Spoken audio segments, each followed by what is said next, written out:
近日，国际展览局宣布，沙特阿拉伯首都利雅得以119票的支持，成功获得2030年世博会主办权。沙特王储萨勒曼表示，将在本次利雅得世博会上展示世界上最尖端的技术和智慧，为各方共同应对全球性挑战提供平台和契机。从得票率上来看，沙特获得了半数以上的支持，而作为同样竞争2030年世博会主办权的韩国仅得到了29票。对此，韩国民众对当局在此次角逐中糟糕表现感到强烈不满，以至于韩国总统尹锡悦不得不公开向国民表示道歉。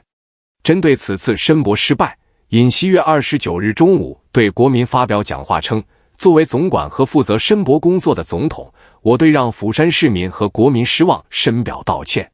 关于申博失败的原因，尹锡悦表示，在与96个国家领导人举行了150多场会晤，以及与数十个国家领导人通电话之后，投票结果远未达到政府预期，这完全是我的不足所致。申博工作不仅仅是为了推动釜山的发展，更是为了基于首尔和釜山这两大核心城市实现国家均衡飞跃发展的目标。尹锡悦说，他称，虽然遗憾地面临了申博失败的局面，但韩国政府将继续坚持国土均衡发展战略。韩政府今后将致力于打造基础设施，引导釜山发展成为海洋、国际金融、尖端产业和数字产业等领域的重要据点，确保南部地区能以釜山为据点顺利展开商务和产业活动。据报道，韩国总理韩德洙在第173次全体大会结束后举行的记者会上表示，就申博失败深感自责，对未能取得能满足全民期待的结果倍感愧疚。他表示，政府将虚心接受结果，并持续发展在面向国展局182个成员国开展外交的过程中取得的全新外交资产。纵观世博会举办以来的历史，从当初的欧美国家包办，到现在亚洲、拉美国家也参与其中，大会的主题也从以关注工农业为主，逐渐变成了重视新兴产业和可持续发展，参与国家的代表性、内容的多元性都得到了长足的进步和发展。尤其是二战以后，以中日韩为首的亚洲国家先后举办了多次世博会，这反映出世界经济重心正在加速向亚洲倾斜。尤其是近10年来，只有意大利一个西方国家举办过世博会，这更说明亚洲逐渐已经成为世界经济、科技、文化等飞速发展中心。而一心有着大国梦的韩国政府自然希望通过举办世博会来实现这么几个目的：一是提高自身国际影响力，二是创造经济效益，三是和与韩国有着相同价值观的西方国家建立联系，四是尹锡悦当局想要刷政绩，转移民众对当前内忧外患形势注意力。据了解，为了争取2030年的主办权，韩国总统尹锡悦颇费了一番心机，自称与96国领导人前后举行了150多场会晤，苦口婆心地致电数十国领导人进行游说，但最终获得支持十分有限，远低于预期。对于此次韩国落选，虽然尹锡悦政府认为是自身能力不足，但其实另有原因。首先，此次韩国政府申办世博会的动机本身就不纯，其主要目的是为了给自身展开所谓价值观外交制造平台。对于沙特赢得主办权，尹锡悦政府不仅没有表达出尊重，反而将自身失败的原因归咎于石油美元的力量，暗示沙特是靠石油买到了主办权。这一表态不仅有失风度，反而还暴露其以己夺人的嘴脸。其次，尹锡悦政府在进行宣传造势活动时的表现确实糟糕，比如这次是釜山申办世博会，但现场播放的宣传片却缺乏人文内核，没有釜山特色，连韩国民众自己都看不下去，其国内媒体普遍评价为丢人丢到家。甚至连不少国会议员都开始借此抨击尹锡悦政府无能，进而引起了新一轮的朝野争斗。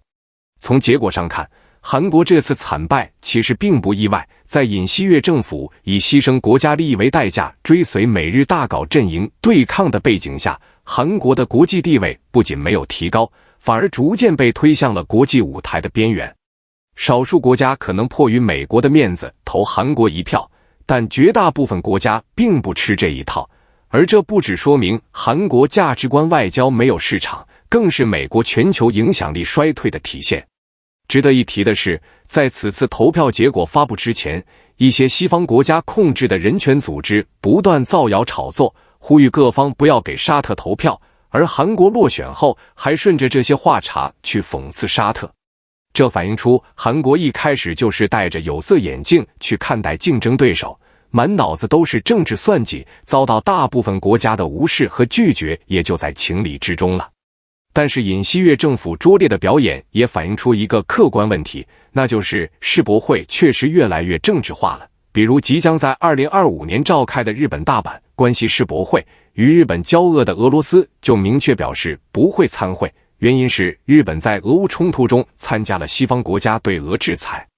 由此可见，一个旨在促进各国经贸人文往来和全球化的国际活动已经越发掺杂了政治因素。这说明当今地缘政治冲突所带来的负面影响仍在外溢，对抗和分裂已经融入到了经济文化发展中的方方面面，而韩国不过是大国博弈下的又一牺牲品罢了。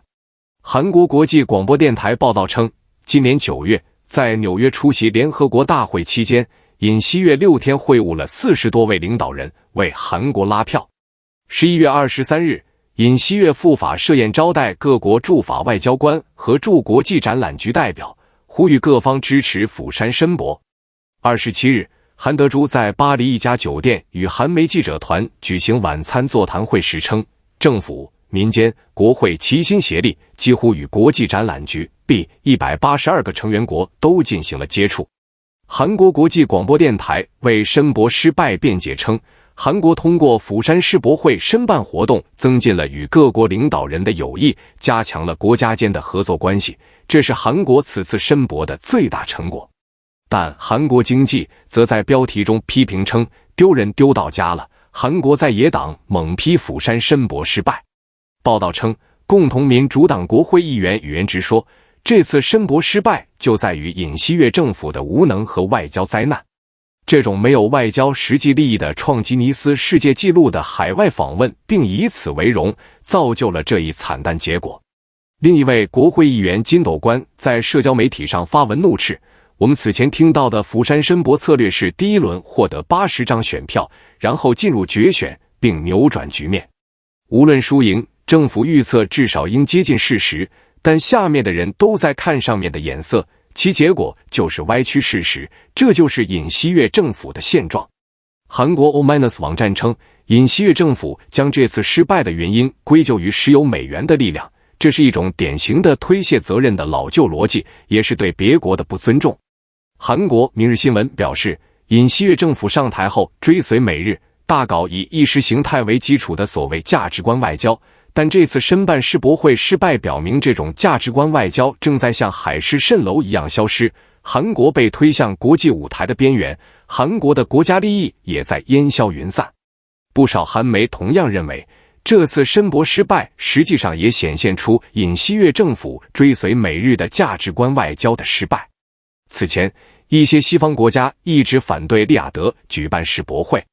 据法新社报道，西方一些人权和反死刑等非政府组织上周发表公开信，敦促各国鉴于利雅得的人权状况，不要选择利雅得。有分析认为，韩国政府之前的预测很可能是基于西方的这种声音。